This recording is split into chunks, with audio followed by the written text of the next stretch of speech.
Hello and welcome to this episode of Perseus Conversations. Today is a nice, interesting chat we've got.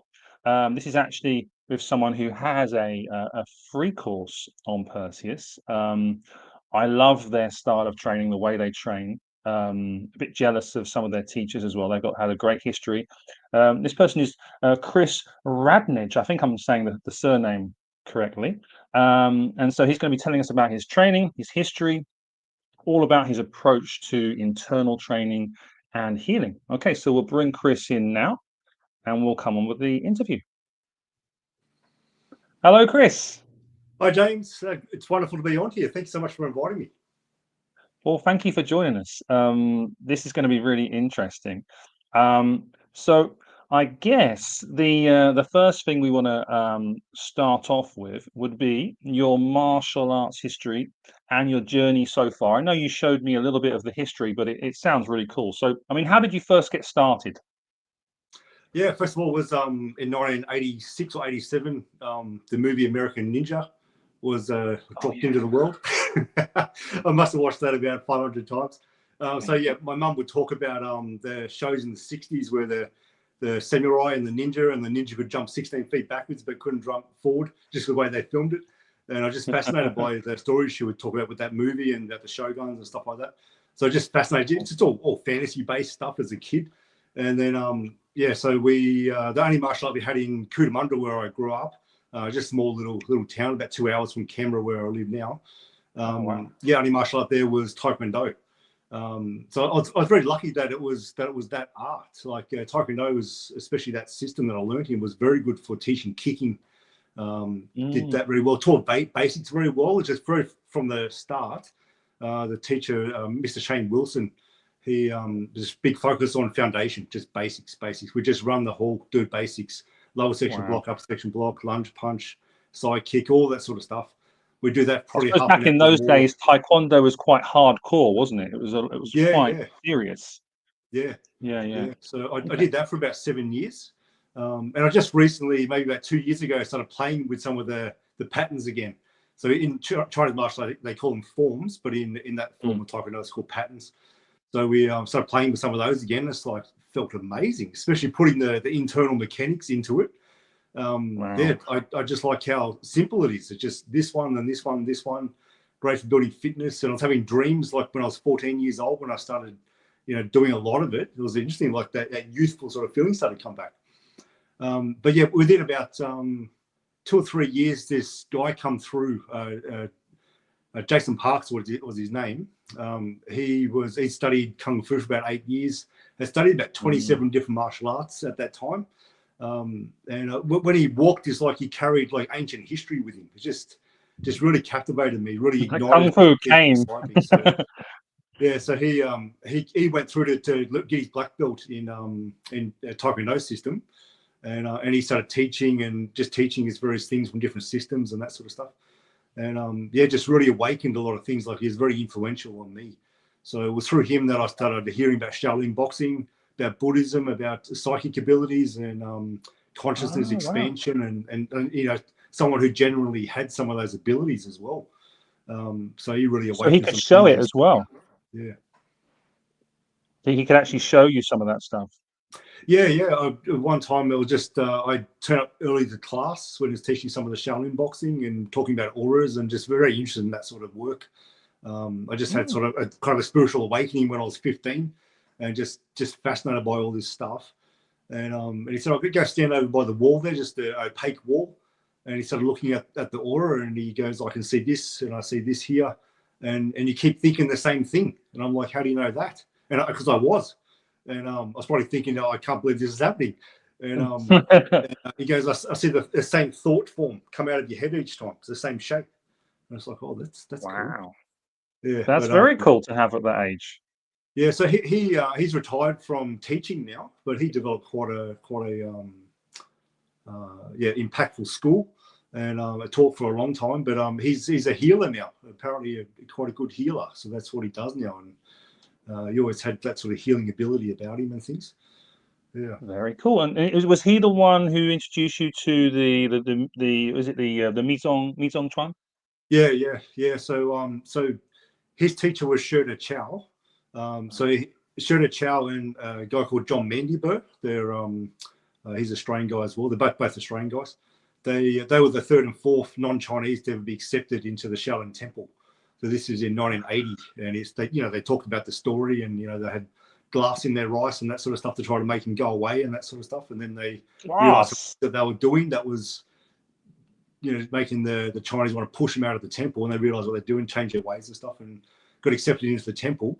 So they learned Shaolin boxing there, and then the Shirda Chow he had training in some different systems before, especially the Mizong. And then there was another guy, De Tran, who was a Tibetan White Crane master. So that school, the Shaolin Mizong Chi Fa, that school was basically those two guys, Shirda Chow and De Tran. And so they would teach kind of as separate syllabuses.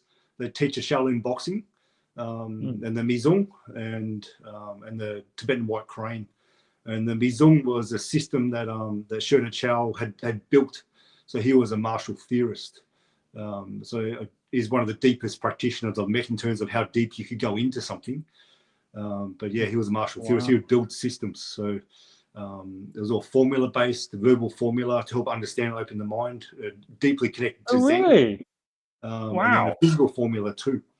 So he would, systems that were, almost extinct, he would rebuild them so they could be functional again. That was one of his gifts, beyond a lot of other things too. Yeah, so they teach it a separate syllabus. I focused, I guess the time I was in the school, I had some training in the Tibetan White Crane, and it's known for its powerful fist techniques and for its Qigong too.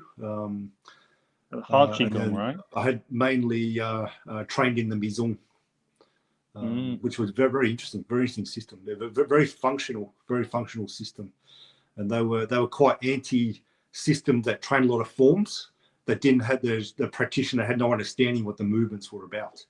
So they were like, we can put function into anything you've learned. We can put function and why that's actually there. And it was great learning how they did that. Like one of them was that they just pick a movement in the form. Let's play with it. So if someone throws a left straight arm, can this movement work against? Do you change the footwork? How can you make it work? Someone throws a cross, can you make that work? Can you throw a hook punch, uppercut, overhand, kick, turning kick? If someone grabs you, wrist grab, arm grab, how does it work? And it doesn't work against this. This technique's designed for this. Okay, so you can work it out that way. So it was a system of thought that was a big part. It was designed to open the mind. So I felt very fortunate I got to experience that early on in my training. So how old were you when you were doing that? First touched it when I was 16. And then I went back to it quite a bit later. So in my 30s, I went back and did quite a lot more training in it.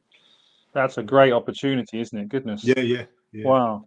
So after the White Crane, so then there's a transition, right? There was a transition to the Tai Chi. Yeah. So after about a year of quite a bit of training in the system, I just was feeling like it's an intuitive thing. I was feeling like there was something more for me, or it just wasn't clicking with me. Just a personal thing. And started getting more into Tai Chi. So to sleep with Jason Parks he showed me some Tai Chi moves, and he showed me press one day, and he had my arms on his arm, and he said, "Are you ready? You got to go back." And I had no idea what that meant. And he just goes, and I went flying back. And I was like, "Oh, that's interesting." My first experience of Tai Chi was that, and the Mizong guys and the Tibetan White Crane master, they really respected Tai Chi practitioners. So to talk about, what they were saying, like, I remember De Tran saying he saw a clip of a Chen style master who started his form, did the opening, sunk thighs parallel to the floor. And for 22 minutes, he stayed down, thighs parallel to the floor. And it's like, okay, I'd never heard about that. I didn't know how significant it was, but I could tell by the way he talked about it, that's something quite rare and, to big cultivation skill. So then when I met my teacher, my main teacher later on, it was like that was the big focus, is like to train thighs parallel to the floor, and him and his teacher could do that for 1 hour, thighs parallel to the floor doing the qigong, and he would say, I don't stop because the breathing is out of regulation. I don't stop because my muscles are sore. I stop because the kidneys had enough. And it's like, okay, I never heard that before, but I understand what he's talking about now. So Kidneys, I heard, as in depletion of the kidneys. what was that, sorry? Would that be like because of depletion of the kidneys? Yeah. So the kidney just had enough. When you train the kidneys, if you push things too hard, you can go into you push the kidneys, you start burning the kidney energy. Like the gene. And with cultivation training, you aim to build the kidney energy and at least stop it depleting as fast. So there's things you can do that make the kidney energy deplete, and the kidney energy in Chinese medicine is the fundamental energy that's the foundation of all energy systems in your body. So when you train leg training and pretty much dantian, lower dantian work in internal training, you're training kidney energy. So you aim to build that so it's really full, and then when it's full, it metaphorically starts to steam. Then the steam rises and starts to cultivate the changing consciousness and that kind of thing. So you can do things that can burn the kidney energy, and they talk about it like water. It's like you're boiling the water until the water's all boiled, and you're just boiling an empty pot. That's bad, and I've had that experience in my life. That's why I know about it so well. So until you had enough, it's like a point where you feel like, I feel really good. Feel like I can feel the kidney, the actual organ. I can feel the organ, and it's like the organ's telling me that's enough for today. I stop when it feels good, rather than I'll do a bit more because I want to get better. I'll do a bit more, and then you feel like, oh, the energy is kind of starting to wane now. So you stop when it's like at its maximum, when it's at its peak. Wow. Yeah. And was that training from from Master Feng's lineage? No, that was from my teacher Fei Wong. Oh, right. Okay. Yeah, but Grandmaster Feng, he would that kind of idea would be in the system as well. Yeah. Okay. So that was that Tai Chi lineage was prior to your learning with Master Feng. Yeah. So I didn't learn with Master Feng directly. I learned with two students who learned from him directly. So Sifu Brett Wagland and Sifu Fontaine Yip. So I taught for them in their academy for about 20 years, the Tai Chi Academy here in Canberra. So they had direct connection with Grandmaster Feng, and training with him, his daughters, and Chen Kang, who pretty much has taken over things now that Grandmaster Feng passed away in 2012. So I was about 3 months away from meeting Grandmaster Feng. So I traveled to China in 2012, and then he passed away 3 months before. But I mightn't have been able to have access to him at that time anyway. I remember reading stories about him on a website, China from Inside, years ago. Yeah. Some great interviews there with him. Yeah. That was wonderful. Yeah, I remember one, catching like this big sort of engine thing in midair with the Neigung. Because he had a lot of the Xingyi, plus he had the Tai Chi from Chen Fa Ki, right? So yeah, that's right. Yeah. Serious internal training. Wow. Yeah. Okay.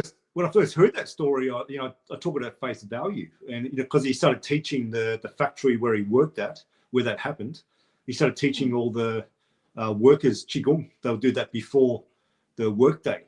So that was after that experience, and then I always, after all I thought about it, it's like, hang on, why would when I think it was like a 500 kilo engine, I could have that. That's right. Wrong. Yeah, something like that. It was huge. It's like, why would, when that's falling off a conveyor belt, why would you try to even attempt to catch it? And then he said in one of the interviews, he goes, I didn't think. My body was just there before I realized. And he said, my whole spine got hot. So that's a lot of internal energy there. And he said he caught it, just went, and then was able to drop it down. So he sort of braced the fall of it. But it just shows what kind of internal cultivation he had. But yeah, you didn't think. It's really something else. Wow. Well, so that was later. So that was like a separate part of training. So 20 years with his teachers. That's a long time. So then when you also had an apprenticeship under, if I'm going to say this name right, Chang Fei Wang. Yes, yeah. So so with the Shaolin Mizong, I had a feeling like I needed, the word that kept coming in my head, I need more foundation training. And I look at it now like the foundation training was in that system, but it's quite different to what the internal training is that I learnt through Fei Wong. So in my mind, it was just like the intuition was like, you need more foundation training. There's something missing here that you're not getting, and it's like just the direction I had to go. So I started training with the Tai Chi Academy with Sifu Brett and Fontaine. And when I got in there, I was like, oh, this is interesting. It's different. I feel the energy quite, really strongly from the very beginning, especially with the Tai Chi walking. I felt the energy strong. And then I practiced for a few weeks. And then I had this recurring shoulder problem in my rhomboid. And I said, do you know anyone, to the teachers there, I said, do you know anyone who does acupuncture? I just wanted someone to stick a needle in there. That's what I thought a needle at the time. And they said, oh, we all see this guy, Fei Wong. He's like an advisor to the academy here. And he's a Chinese medical practitioner. He's a martial arts expert. From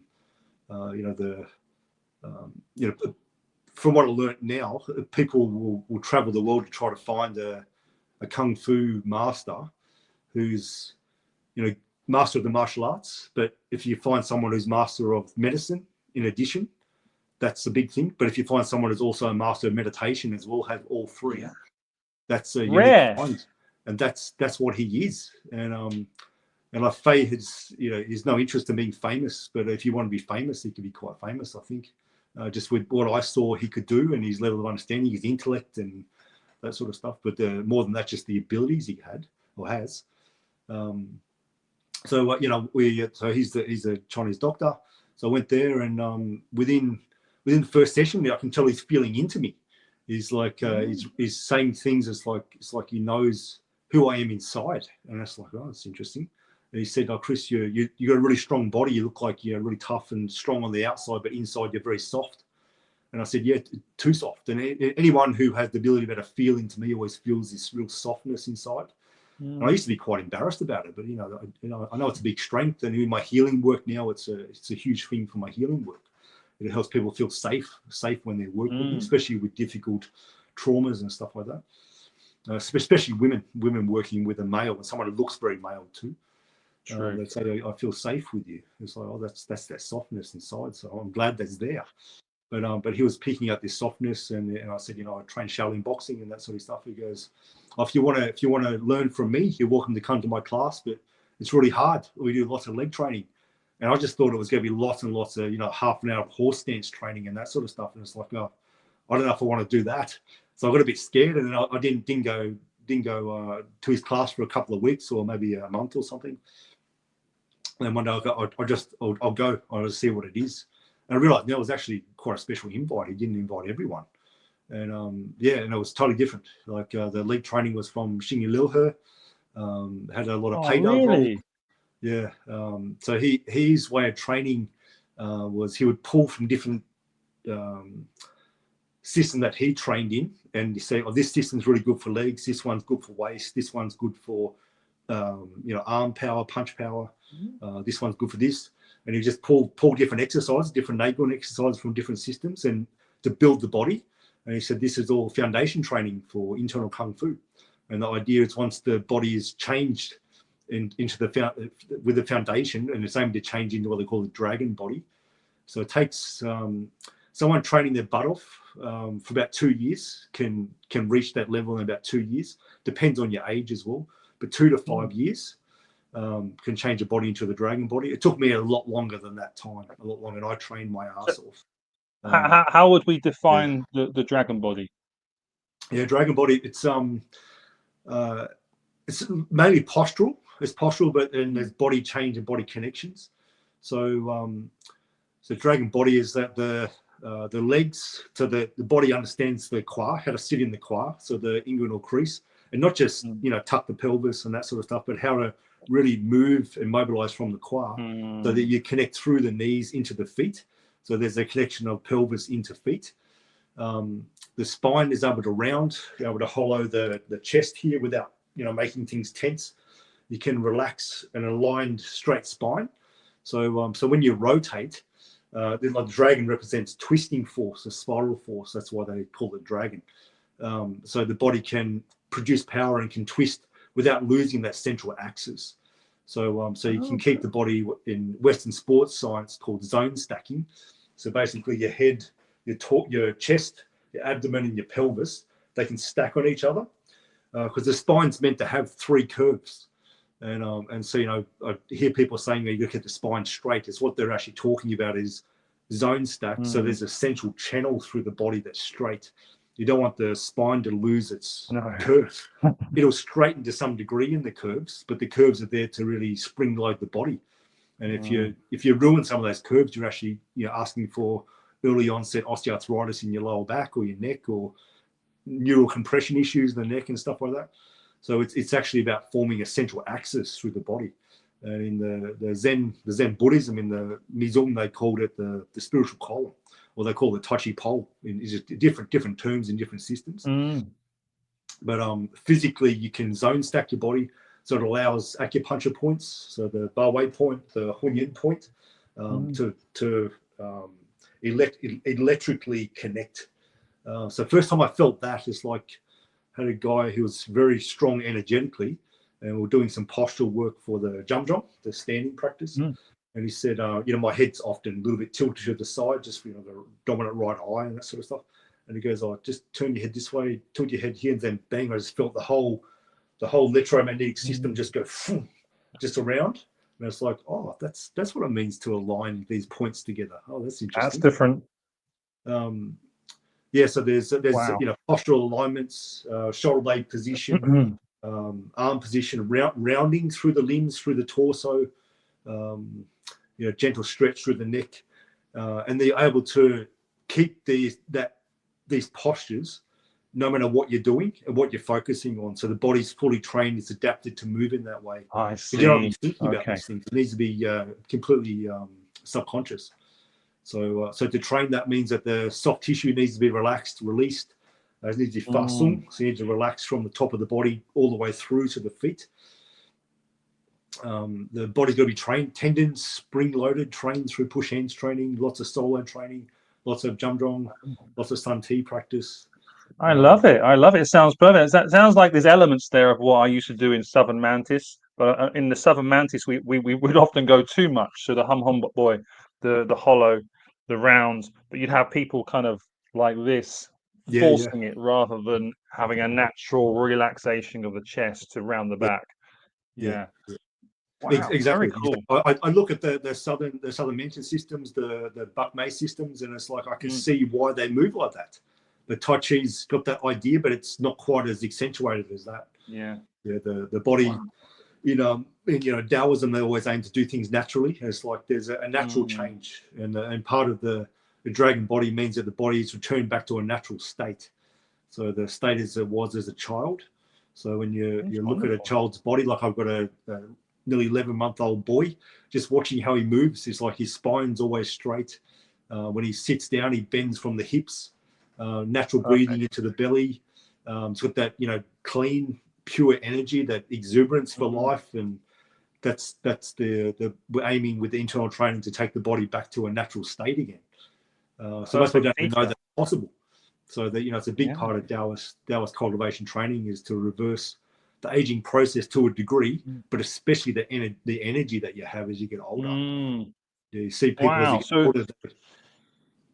So that basically, sorry, Chris. Sorry. So that basically took you sort of two-ish 5 years. People approximation to get to that. But you actually had a 17-year apprenticeship, right? So what comes after gaining that body? You keep fortifying it. So I did keep making it stronger and stronger. We did a lot of push hands training, a lot of really heavy push hands training as well. And it just keeps building the springs in the body stronger and stronger. Longer time in Jamjong. So that first part where getting the foundation in the body, so that dragon body developing, once that's developed, then the idea is you specialize into something. So whether it's an art that you really have a big interest in, or something based off your body type or your personality. So you in the class. It was cool to watch in the group that went through. We did a lot of foundation training, probably about 10 years, I think, 10 years before any specialization really started. And then those groups of people who started specializing in wuxing xingyi, so the 5-element xingyi. A group of people started specializing in the Xingyi Liuhe, so the army Xingyi. Some people specialize more into Tai Chi, and some specialize into Bagua, because my teacher, one of his main things was Bagua, and also the Tai Wuxing Tran, which is a form of Taoist Qigong. There's a martial art attached to that too. But the Bagua was one of his real specialties. So some people specialized into that. And why that specialty was there was, my teacher said, yeah, Tai Chi is really built for people who are quite tall and have long limbs. Like Tai Chi is a form of long boxing. So it's really built for them. Bagua, people who, my teacher's quite short. So I think about 5'5" or even 5'4", very, very slightly built, but so strong, just amazing. So he said Bagua is good for you. Better, you run your feet to move around things. And the Xingyi really good for people who have a naturally strong body, and have a personality where you just want to be really direct. You just want to go there. You want to finish it. Whereas a Bagua person is like, I want to wait and get around something here. The Tai Chi is also not that direct. It's like, I want to absorb and then give back, that kind of thing. So it depends on your personality, how you work with arguments, work with conflicts, that sort of stuff. So it was interesting to watch that specialization. Wow, and you sort of touched upon most of that, right? Yeah. The Xingyi, the Wuxing Xingyi is probably my main practice. I did that for years. Then I started with the army Xingyi, the Xingyi Liuhe too. Did a lot of that. I was already teaching Tai Chi, so the Tai Chi was already something I was doing. And the Bagua, I learned bits and pieces of Bagua, not from my teacher, but from other teacher come from China. Then I learned some of the Taoist Qigong, just a couple of the movements, but not enough to really say I really understand that system or not. But I remember some things my teacher said. He said, a big thing in meditation systems and internal systems is to get the energy to the top of the head. That's a big achievement. And then he goes, what do you do from there? And he said, this is where the Taoist Qigong, this is where that one starts, is you already get the energy powerfully to the top of the head. So he said, Tai Chi is based off circle and spirals. This one's based off spherical, 360 degree movement everywhere. And when you look at it, it's like, there's just 360 degree circles everywhere. It's working with spheres. What a wonderful apprenticeship. Yeah, it was great. Yeah. I talked to a few of my friends who, part of the apprenticeship, and we all say, if I knew what I knew now, I probably could have got further, in a lesser time frame, could have got further. But, I trained my butt off. I did as best I could. And it's just as you train more and more, you start to understand things. Like, I could have did this better. I didn't understand that part just then. My own lack of understanding was in my way and created an injury here that took me out for years and that sort of stuff. Yeah. So, I went at it as hard as I could. So did it sort of end, or did it, like, he went on to other things, or you guys went on to other things? So there's still a bunch of guys going through. So there must be 23 years or maybe more. The guys going through that apprenticeship. At the year 17 mark, a shift started coming into my life. So I had mainly come through an injury. So I learned a lot from my own injuries. It's part of why I went this sort of rehab route as well. And my teacher, he could see that. He could see I was going to go that way. So I'd come to him with, a hip problem or something. He goes, "Oh, you try to work it out first. Then if you can't, come see me." And only a couple of times I took him up on, seeing him. But just incredible, the skill set he had, especially for medical massage, just really something else. But he could see I was going to go down this route where it was going to be a lot of physical therapy and healing sort of route. He could see that already. So I learned a lot from my injuries, and one is injury I had in my knee. Come after it would have been the last time that I trained with him at class. We stood in power train, so the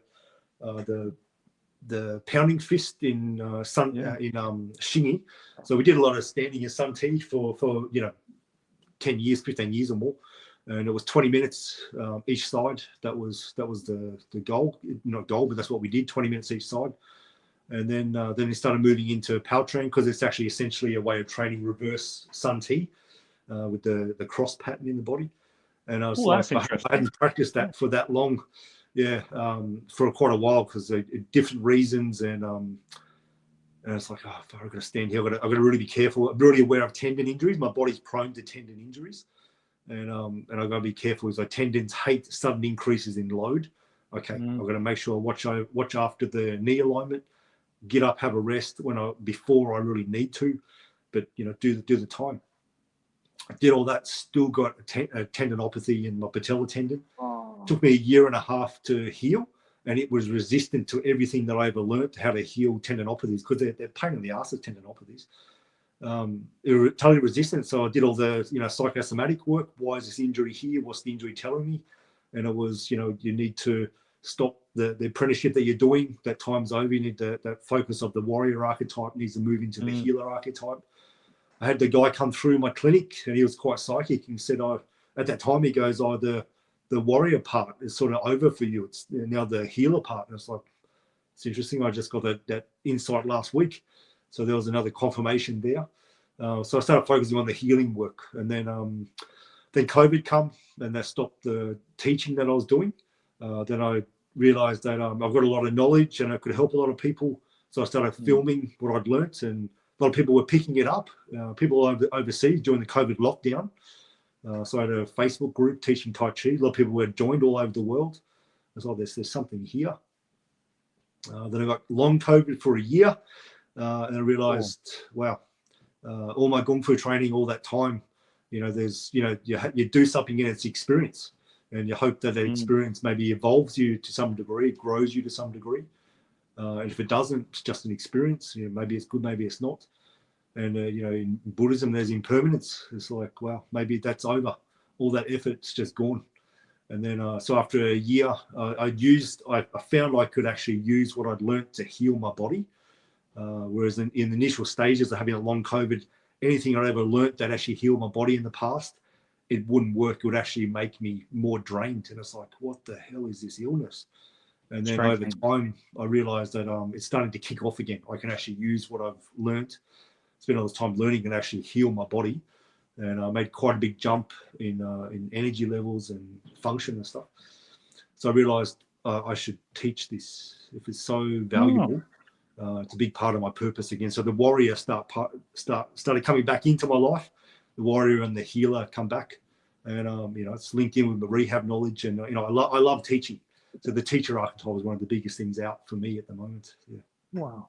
Well, I'm glad you did, because I mean it's a rare set of material that you've got. And you can see the quality. I mean, anyone who's done any training, who knows what qua, who knows what leg training is, can see, oh, this is real deal. So I'm very happy that you did. Yeah, thank you. Yeah. And like just from what people are saying, just through Instagram, I'm becoming sort of known as the biomechanical guy when it comes to internal mechanics. So big part of the physical biomechanics. What's happening physically. We're not talking about power because of chi. It's not that at all. We use chi methods to make the body stronger and evolve consciousness and that sort of stuff, and make better connections, understand yourself more. But in the end, we're routing force down through the body. There's physical change. There's physics principles happening. So what is happening? There's a lot of internal rotation through the midfoot, through the tibia, through the hip, internal rotation through the ribs. That's all a major torque producer for power. And then where does the power come from? It comes from the ground, comes from Dantian. What does Dantian mean? So it's a connection with how the spine's linked with the pelvis, linked with the ground. The bare shoulders, that roundedness, that rib angle, that rib shape that makes the body structurally stronger. That real sudden, training of the tendons. So when you move, it's just you go from complete stillness to complete activity and completely still again. How do you get that? It's all the internal methods. That's what it is. Chris, I mean, I've been doing this stuff for a while, and I think you've just summarized some of the big, because people often say, oh yeah, bare shoulders, heavy elbows, all of this stuff, and often people go, oh, okay, but there's no change, or there's no penny dropping. There's no, because there's a foot on the ground, but is the foot feeling the ground? Is the foot pushing into the ground? Is there a force coming off of the ground? into the body. So that's why I always think, if people say walking is a great exercise, well, it depends how you walk, right? Yeah, exactly. Well, let's move into you mentioned healing there. So you also sacred geometry, healing, Jason Irvine's teachings. Could you tell us about that? Oh, I love to. It's it changed my life. It changed my life. When I first met Jason, I'd never met anyone who could shift energy like he does, and he still can do. Out of all the Qigong teachers that I learned from and that sort of stuff, they're all very powerful teachers. They can shift energy and build energy. But in terms of changing energy fast and on a very deep level, he was the first person I met who could do that. Jason, I've never met anyone with so many fully fruitful, developed psychic abilities in one person. Just incredible. And then what's really I like about him is that he bases it all. He got such a pure heart. It comes from a place of integrity.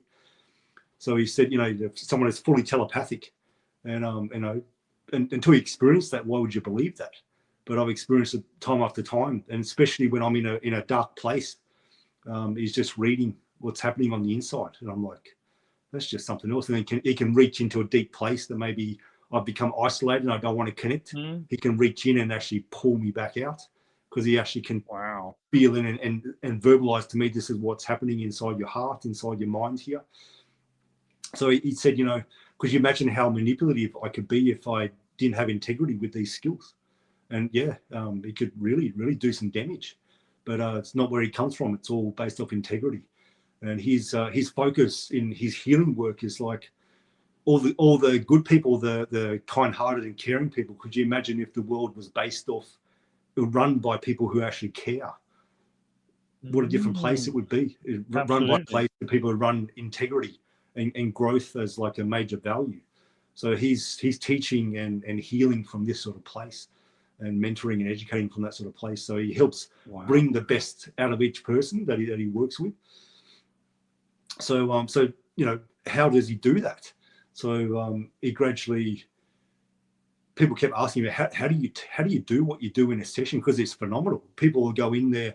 Some people go in there suicidal, so depressed, so in a helpless place, and because he can read what's happening inside the person. You say, are you thinking about topping yourself? And of course, the person will burst into tears because they don't want people to know that, and they'll walk out in absolute ecstasy, like joy, within an hour, and usually within 5 minutes that change has happened. And it's like, there's something else. So that was something that he would experience day after day after day. And so people started asking him, how the hell do you do what you do? So he started teaching the sacred geometry.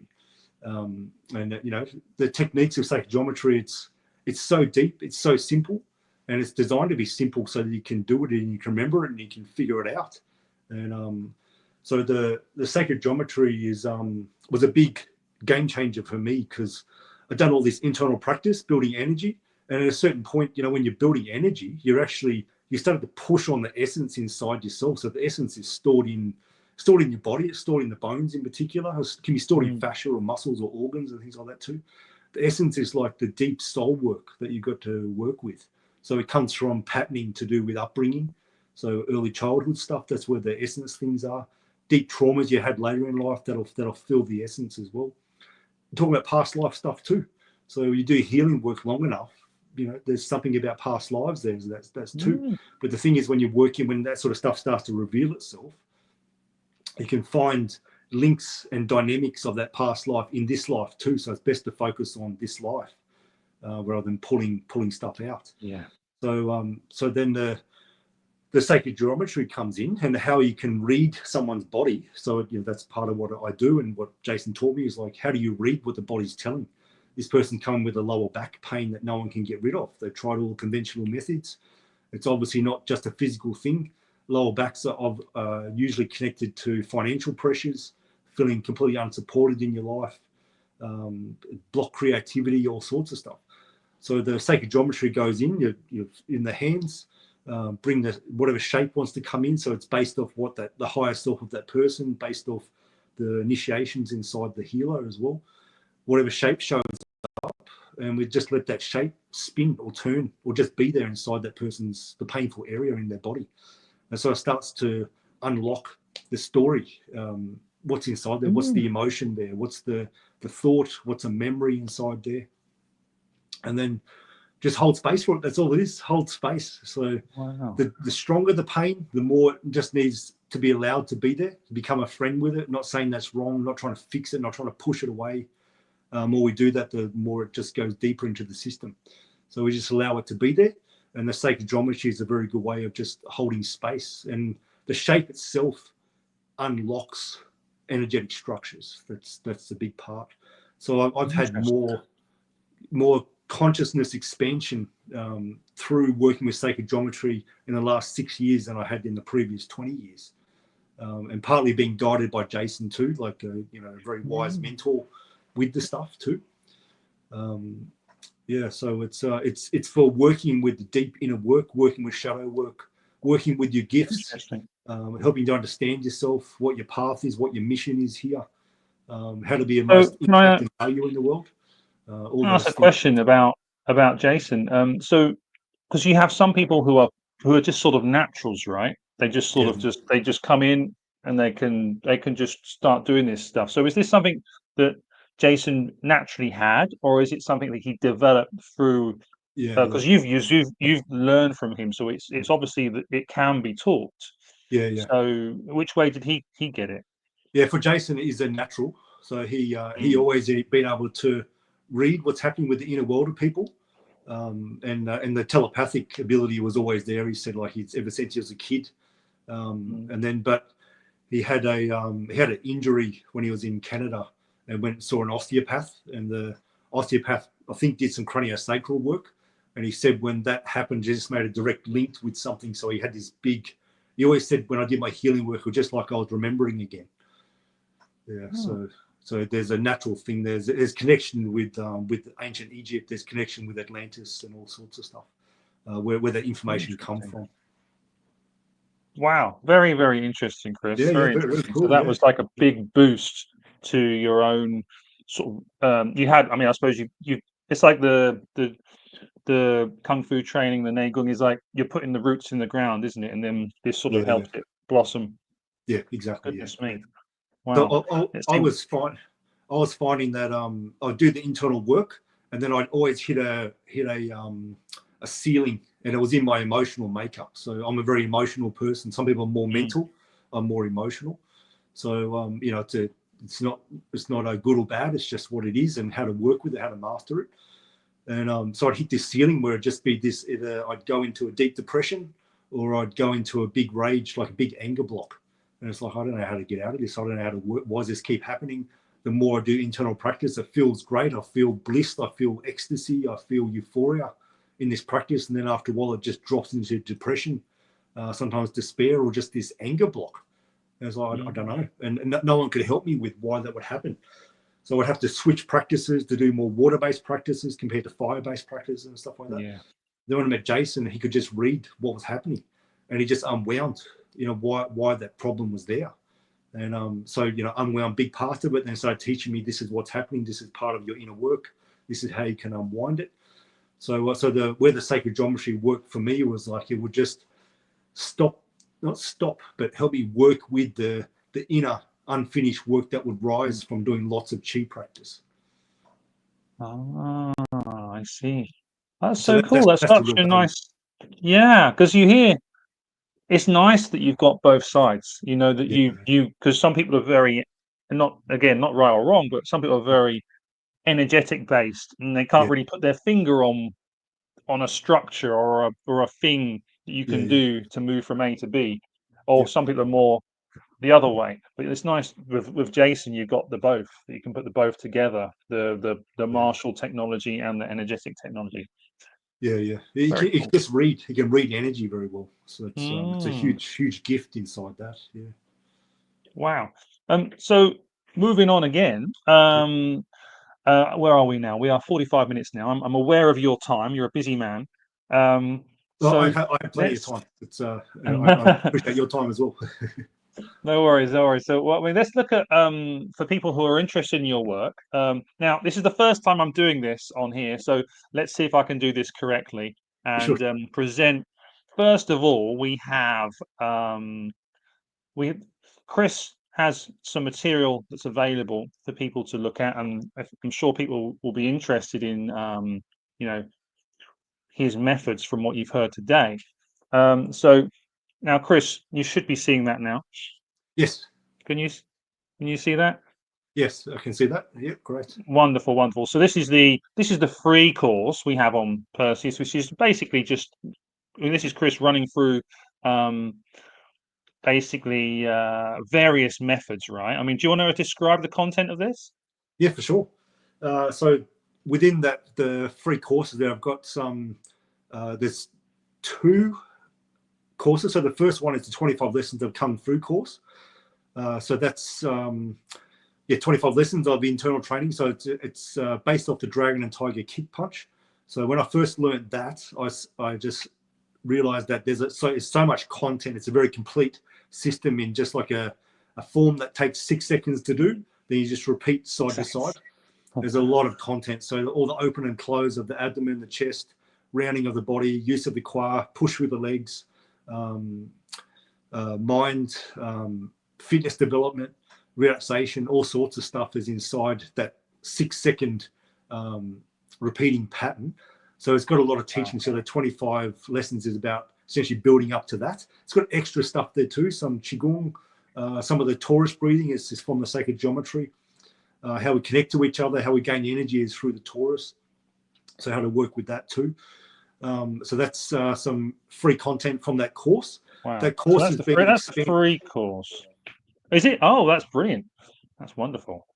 Yeah, so Yeah, there's that's the free course. It's so good. This, I mean, because again, I live in Taiwan, everyone, and you'd think I have this stuff on my doorstep, which I do to a degree, but there is a difference in depth because the internal training, what you see on the outside is not necessarily the same as what's happening on the inside.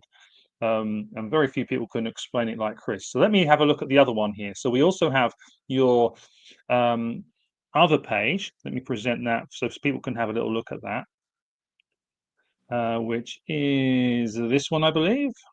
There we go. So this is the one you were just talking about, right? yes, sorry, I might have explained the wrong order. It's okay. So there we go. Yeah. So this is critical. So I mean, you really don't find this stuff. You might, obviously there's exceptions, but really you don't find this kind of depth very often. To be able to train it with the depth that's there and with someone who can explain to you why you're doing it and can get you to go from A to B. Like here in Asia, it's just like just do it, you know. Yeah, And people are there decades and they still don't really understand why they're doing it. yeah. There That's you go. within that 25 lessons course that you're showing now. Part of when I was advertising the course, I said, Eastern embodiment taught through the lens of the Western mind. So my body can demonstrate. There's a big part of the 17-year apprenticeship. My teacher said, I want you to better demonstrate what I teach you here. I don't want you to just know it conceptually because you don't really know it if that's the case. So I want you to demonstrate what I'm teaching you here. That's the focus of that, the apprenticeship. My body can understand the Eastern concepts. And then the Western mind then is like I can explain it in Western language. I have a lot of training in sports science, in biology, in rehab. I can explain it through that lens as well. Movement is actually a very complex, even just explain how someone walks. It's a complex thing. I can explain it that way as well. The first course you showed, as I probably didn't explain very well, was the Mastering Tai Chi Fundamentals. So that's it's a short form based off Yang style Tai Chi.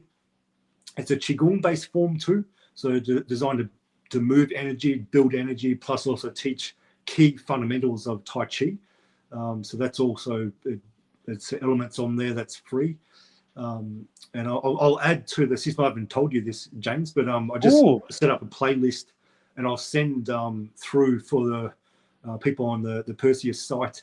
I just finished another course, which is part of that Mastering Tai Chi Fundamentals course. 30 days of Tai Chi walking Wonderful. and prehab. So I'll send through the first 7 days of that. So it's all free content plus some extra thing, how to activate difficult to feel glutes and Thanks very much, Chris. So there's a lot of biomechanical knowledge. Because what I found teaching Tai Chi for 20 years, like especially when I taught Yang style Tai Chi for the 3 years, was that people can run into knee injuries, especially with Yang style Tai Chi. Nearly any form of Kung Fu knee injuries can show up too. Depends how the person's body's wired, how long their femur is. That makes a big difference versus their torso length. That's right. So people are predisposed to potentially getting certain knee injuries or whatever. So what I found was that Yang Tai Chi, it works for a lot of people and it's fantastic, but for some people it breaks their knees. And it's like, okay, well, I've got rehab knowledge, I've got rehabilitation knowledge. Let's try not to make that happen. And this is the problems that people come in with. The body's just not conditioned enough to even start Tai Chi yet, even though Tai Chi is considered quite a low impact exercise. It needs to make sure the tibia can rotate internally. Most people's tibia, especially the right tibia, is externally rotated more. And it's based off, respiratory patterns, how the diaphragm's linking in or not so well on the left side, making the pelvis rotate to the right. The right. I love that you're mentioning all these things, Chris, because that's something I think like before I even start training with someone. Sometimes I'll just get them to stand straight, and I'll see how their feet are either like this, or their feet are like this, or their feet are like this, and their knees are going the other way. Yeah, exactly. It's like, not aligned properly yet, and that's so just modern start, society. It might have been old society too, maybe too. Yeah, absolutely. So this course of yours basically addresses that from the beginning and rebuilds from the beginning. Yeah, so we start from feet upwards. A big focus on getting the feet mobile yet strong, activating all the toes, getting the ankle fully open, and the tibia internal rotation, activating posterior chains, so glutes, hamstrings, getting the quad strong, getting the knee joint strong, changing its expansion. So most people breathe if they're in an extension-based pattern, which most people are. I find about at least 80-90% of people, they present first of all with an extension-based pattern. It's a stress pattern. It can be a sudden growth when you're growing. People have growth spurts. The body that can put people into an extension-based pattern, and then the breathing that is mainly coming from the sides here. So it's a bucket handle breathing, it's called. And there's not so much breathing going front and back, and especially almost no expansion going through the back. In the back. So it pushes the center of mass forward. The feet open up. The femurs externally rotate. The pelvis anteriorly rotates forward. Then the body. So these are the people who can become very quad dominant.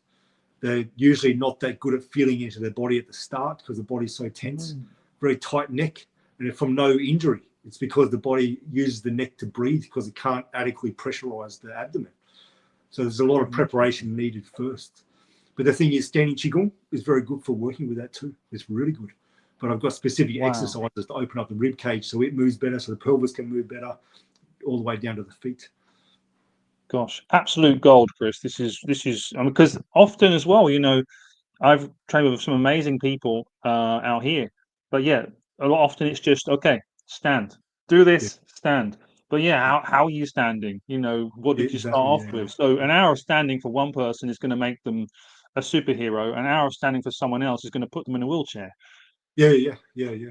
And I've trained with really good teachers and very intellectual teachers. They can explain things really well, but then there's still elements of I don't really know what's going on there. I'll just get the person to do it more and more and more.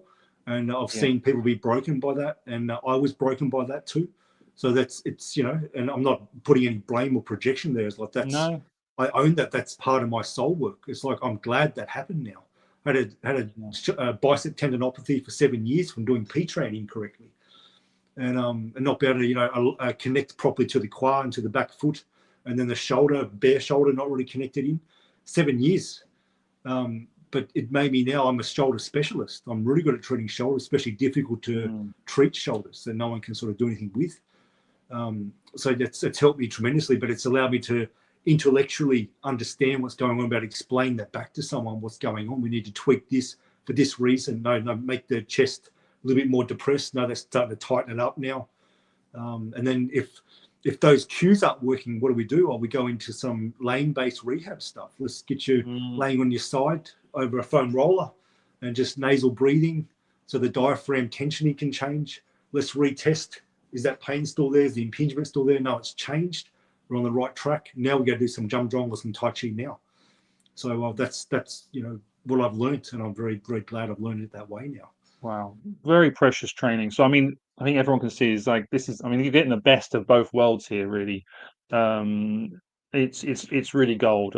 Anyone who's doing the internal training, hopefully would see this stuff. This is really, really useful. Chris, I could talk to you for hours, but I'll give you the final word. Is there anything else you'd like people to know about? Any other projects you're doing? Any websites you're doing? I'll put all the information below as well. But if there's anything else you'd like to share before we finish up, please do. So I've got 5 YouTube channels. The main one to connect to is my professional Kung Fu and Tai Chi channel. So we'll put a link through to there. So it's got playlists for pretty much everything I've talked about on public access. Probably about 90% of what I teach is in private access because I want people to buy into it. I want you to really engage. I don't want you to just flippantly do this once and think you've got it, because you haven't. So, the content requires, if you really want to get it, requires you to engage with it, then ask me questions. Engage with it more, ask me questions. So when I see people engaging with things, not asking questions, I go, I don't know if they're really getting it. I don't know if they're actually doing it consistently, because I thought there'd be more questions than this. So soon as people purchase my programs, it's like you've got a lot of access to me. So and I know where you're coming from and where you're up to in the training. But having said that, some people, it's not their time to purchase the course or don't have the finances yet, that sort of thing. There's heaps of free content on that YouTube channel, like heaps of stuff. And there's gold stuff there too, like all the qua squats. That's gold, just getting that. But then there's, in my private content, there's how do you progress that? How do you take it a lot further? So there's a lot of free content there. There's a lot of rehab content that people can use on that site, on that channel too. And then I'll send the link also to my rehab channel. So for my Restore Muscle Therapy business channel. So it's about 712 exercises now, all physio-based rehab things pulled from many different sources. So that's all there in playlists for subacute lower back issue, disc herniation, shoulder impingement, how to heal your own neck, all sorts of stuff is already there. So that's all free access to. My goal is to create a healthier world. That's my mission, to create a healthier world. It took me ages to work out what it was, but that's what it is. So working through the physical body is really a good way of doing that. And I'll send also a link to my podcast, so the Healing Life podcast. So I talk about what it's like as a healer, working with sacred geometry. I teach some of the techniques in sacred geometry. You're working with clairvoyance and that sort of stuff. That's something I work with, and I've gained a lot of that through the sacred geometry, although it was something I was born with too. Oh, really? Wow. Yeah. So there's that sort of stuff, and working with intuition and working with deep essence work. So deep pain in people, what it means, how to get the triumph inside of it, and how to work with empathy, spiritual empathy, how to work with sympathy, holding space, that sort of stuff. Yeah. So I'll send those through. And beyond that, I have about 12 courses coming out over the next 5 years. So already 2 main courses released. So 25 lessons of Kung Fu, which has got 3 interwoven courses into it now. So the 25 lessons of Kung Fu, and then 100 days of Kung Fu transformation. So it's basically 20 to 30 minutes, 6 days a week. Day 7 is rest or Qigong self-massage. So I've got a whole thing on how to do that within the course. And what that is the 25 lessons taught and expanded over 100 days. So a lot of good feedback about that, and people like being guided that way. There's a lot more layers inside there than the initial 25 lessons. And I've got also extra Nagong exercises, especially to do with elbow training. People want to learn a lot of elbow training off me. So some of the elbow Nagong is in there as well. Then connected to that, also interwoven to that, is the 45 days of Jamjong. So that's the standing power and healing postures. Some of those postures were in China when the founder of Yitran, when people would go, they had some kind of illness that no one could treat. It said nothing can be done. West, North, Eastern methods. They would go see this guy, and he would teach them the 5 postures of Yitran. So within that is you're teaching in that, heaps of teaching on that. So it's the healing part of Yitran. Gosh. So that's just one part of it. So so I teach 13 postures in that course, all the way from Wu Chi, which is just double leg standing, different arm positions, all the way up to uneven weighted, moving weighted Jamjong, to Sun Ti, to single leg Jamjong, to reverse Sun Ti, and to Paltran. So I teach all of that openly, completely openly, including this is so rare. Including force testing in Sun Ti. Like, how do you make sure Sun Ti is actually that you're getting it, not just thinking of it, but how do you when someone pushing on you, where's the force meant to go, and that sort of stuff. So that's all in there. So it's part of the 25 lessons. So you enroll in the 25 lessons course, you get access to essentially 3 courses, which are all interwoven. I thought about releasing them as separate courses, but they wouldn't make sense because they're so interwoven. Right. So it's all part of the one thing. And then the second course I've released is the Mastering Tai Chi Fundamentals, which I talked about. So it's the Tai Chi Fundamentals. And then within that course is a second course, which is the 30 days of Tai Chi walking with the prehab stuff. So that's all in there as a part of the package. Oh. Then what's coming out next is the Xingyi course. So I'll start off with Sun Ti and Paltran, and probably Bung Tran, the crush, the pound. Crushing fist probably next. Tai Chi elbows, so it's all my elbow training inside there. Come from Chen style Tai Chi mainly, but also from the Yang Mien training too. So I'll teach that. Then I've got a course called Warrior Legs. So it's leg Kung Fu. People want to learn leg Kung Fu from me too. That was a big part of what my teacher taught. And when I look at what was the main things my teacher, Fei Wong, was teaching, Foundation Kung Fu was the main thing. But legs, he said, always the secret to Kung Fu training is legs. So he could demonstrate that. He's 64 now, still demonstrate thighs parallel to the floor, can do the Tai Chi walking for 1 hour. And he said, my teacher at 96 could do this for 1 hour. And it's like, that's on YouTube. I've watched that much YouTube. I haven't seen anyone do that on YouTube. No. That's out of this world. I can't do that, by the way. I can't do that 1 hour. My kidneys aren't strong enough. But I teach really potent. how it can be done. Gosh. So lots coming. A lot more stuff as well coming up, but that's the main things. I'm so glad to hear, Chris, because you've got so much. That's brilliant. I'm very happy to hear. So yeah, I highly recommend, Chris, having trained with lots and lots and lots of people.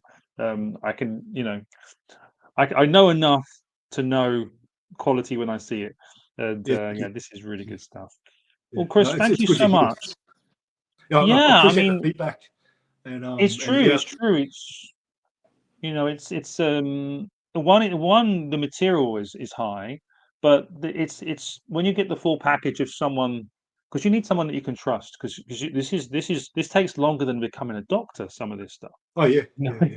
So you're putting time and effort from your life into something, and to be able to do it with someone who's also got your best interests at the heart of it. Yep. There's I teach as openly as I know. There's some parts I don't teach though, because I've been injured by those methods, and so I wouldn't teach them. That's just a morality thing. It's like, that's not integral to me. So I'd say go learn that part from someone else. But I can teach why that was an issue. I know why that happened. Avoid this part if you do that sort of training. And some of it's like that kind of training can't be taught online. You need to have. Well, it can be taught online, but it needs direct, like Zoom call sort of thing to check it exactly. Because if you go off by 1 centimeter, you're off by a mile in the future. And internal training's got 3 different speeds I've learned. So there's the slow way. Tai Chi way is the slow way. They say the slow way is the fast way, and I understand what they're talking about there. It's solid, every step's solid. Sun Ti is the slow way, the hard, I don't know about slow way. Sun Ti is kind of like a fast track, but it's a hard way. It's like you're stepping up the mountain. Every step you're stepping up the mountain rather than going around the mountain. It's like every step you're going up, so it's hard. So it's kind of a fast way, but it's bloody hard. So there's a medium speed way, and then there's a fast way, like a super highway to develop internal power. The Yang Yan system is a super fast way. If you get that wrong, though, especially the breath cutting, it can kill you. And there's, when Master Yang used to have warnings on his sites, don't copy this stuff, it can kill you. I think people maybe didn't understand what it meant, but it's for real what he's saying. The Taoists, there would have been people dying from this sort of training when they were working it out. And it's basically abnormal internal pressures inside the body causing aneurysms, strokes, heart attacks, messing with the nervous system. That's what it is. So you need to learn how to release the pressure, make sure you're not holding your breath, that there's a valve where internal pressure that's too strong is not going to affect the intracranial pressure, the pressure in the cerebrospinal fluid, the blood pressure. That's why it can be dangerous. So I had to stop, otherwise I would be dead. With how I misunderstood training and just my unique physiology. So sometimes I don't teach because of that. But everything I teach is all safe. I should probably add that. Everything I teach is safe. Yeah. I understand it. Very cool. Chris, thank you so much. We've probably got material for another conversation at some point. Maybe when your other material comes out, we can have another chat or something. That would be great. But yeah, highly recommend. Chris, send me over those links and I'll get all those put into the info. I'm going to close off now, but stay on the line and we'll have a quick chat after. Okay. Well, I appreciate what you're doing so much with the Perseus Academy, James. It's just amazing. And to to hear someone's voice, you get a sense of who they are. But to see your face, I just see this gentle man and this really vibrant energy, and someone who's really trying to make a difference in the world. So you're doing that. So I really I thank you for this platform and this opportunity, and I love what you're doing.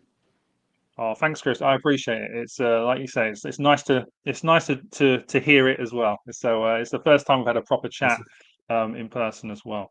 Okay, I will close that off now. So bye, Chris. But stay on the line. Thank you for listening, everyone. All right. So there we go. That was Chris. I think wonderful to hear about his training. Guys, if you enjoyed this video, please go and have a look at Chris's material. Visit his socials, subscribe. Really, you're not going to see this material too often, at least not taught openly. Okay, so thank you for watching. Please like, subscribe, and all that stuff. If you'd like to look at our other free courses, click the link below. You'll see Chris's course there as well. And come over to Perseus and have a look at our blog post. We've got lots of material over there to read from real experts in their disciplines, from magic, internal training, healing, and all sorts of things like that. Okay, so thank you, everyone. See you on the next one. Okay, bye-bye.